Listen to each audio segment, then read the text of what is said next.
Item 𝚂𝚑𝚐𝚎, Object Class, Euclid, Special Containment Procedures, 𝚂𝚑𝚐𝚎, is to be stored in a monitored, closed vault at all times at Site 73 in the Tibetan mountains.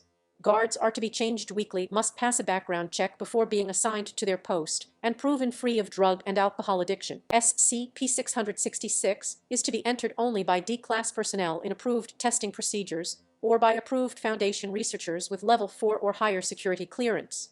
Non-D-class personnel who enter 𝚂𝚑𝚐𝚎, whether or not they have revealed a prior history of addiction, must be observed by a guard at all times.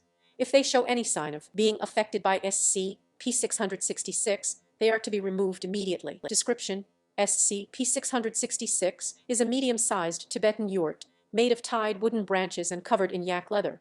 The interior ceiling is 2.44 feet high and the base of the yurt is 9.40 feet. The hut is circular in shape. The interior of the yurt has a dirt floor and appears to be as crude as the outside to the majority of observers. The branches that make up the yurt frame are wrapped in rabbit fur and tied with yak leather thongs. Periodically, 𝚂𝚑𝚐𝚎 will change its location within the confinement area.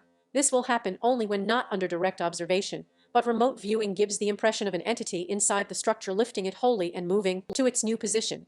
To date, it has not made any attempt to escape confinement. 𝚂𝚑𝚐𝚎 was discovered in 1973 by SCP operatives searching the mountain regions on reports of several missing persons having returned from the area giving similar explanations, seeking shelter during harsh weather.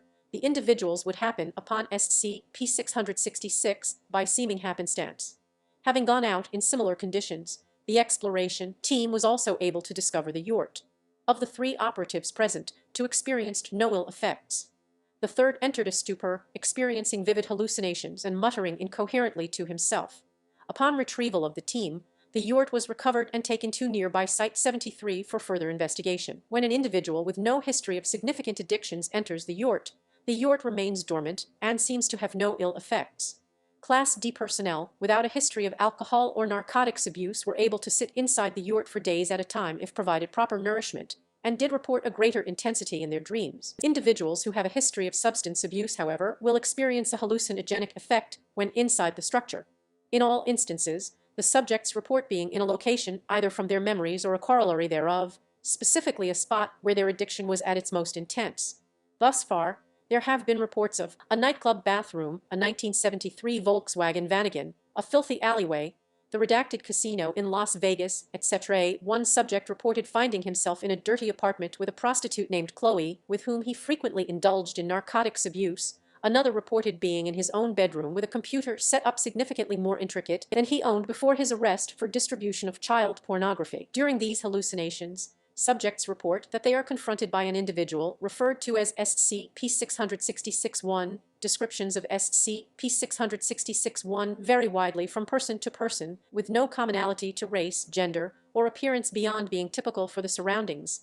𝚂𝚑𝚐𝚎 will indulge the subject in their personal addictions, although at the start it will have a passive-aggressive attitude. As time progresses, the subject is encouraged to indulge further while simultaneously being encouraged to stop.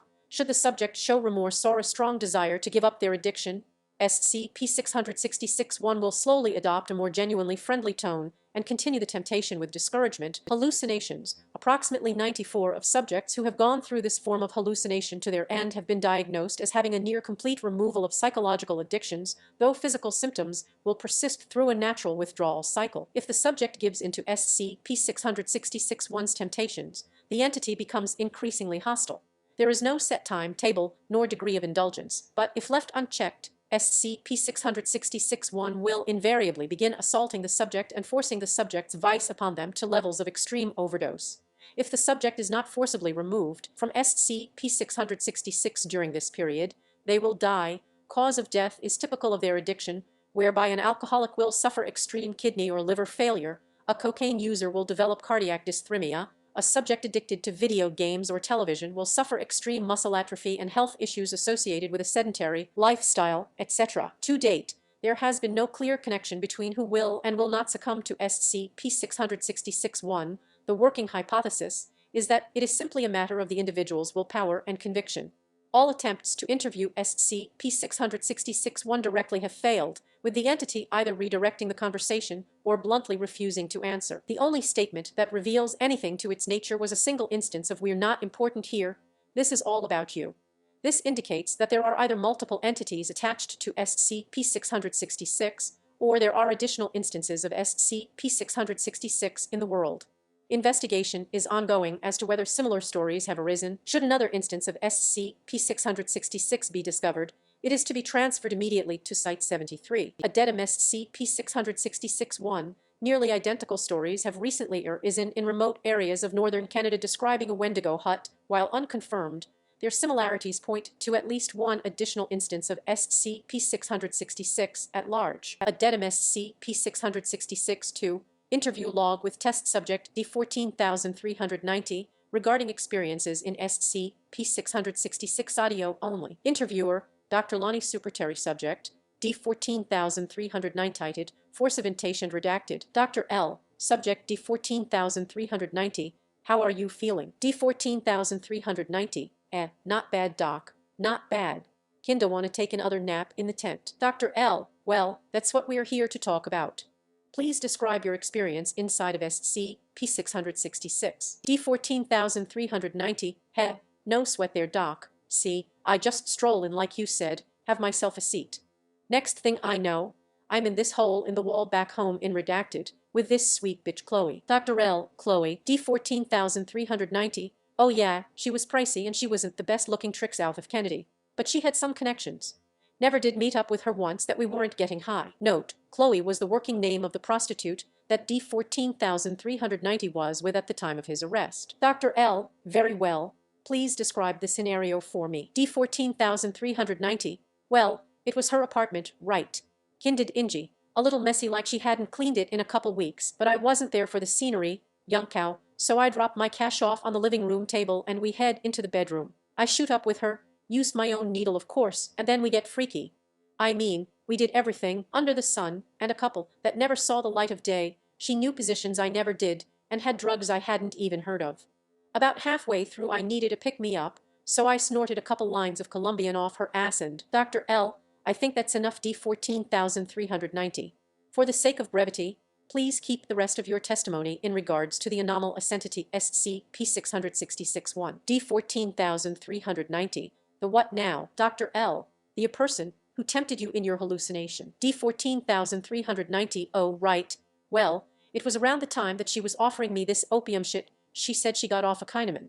The whole time she'd been saying stuff in kinda funny way like those 𝚑𝚑𝟑𝟼 back-faced comments. Dr. L. Backhanded compliment. D14390. That's the stuff. Well, I start taking a couple of pulls off the opium, and I'm feeling mellow, but she's just glaring at me, right. So I ask what's up and she hauls off and punches me in the face, not like this fragile little crack whore would either. I mean, I thought I was going 10 with Tyson right about now. She starts screaming at me, calling me weak, saying I'm pathetic, just giving in, young cow, bitch shit. So I kick her in the chest, and that's when shit got weird. Next I know she's got me on the ground and her arms are around my throat, her eyes get huge and bloodshot and shit.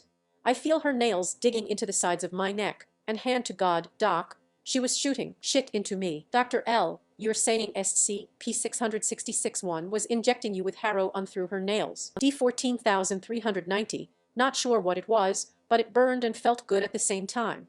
And they weren't nails no more, it was like big cat claws, right. And she's still yelling at me, but her mouth is getting bigger and bigger like her jaw's stretching out, and her teeth keep getting sharper and bigger like she's about ready to eat my head. Even as blasted as I was, that was some freaky shit, and I started screaming.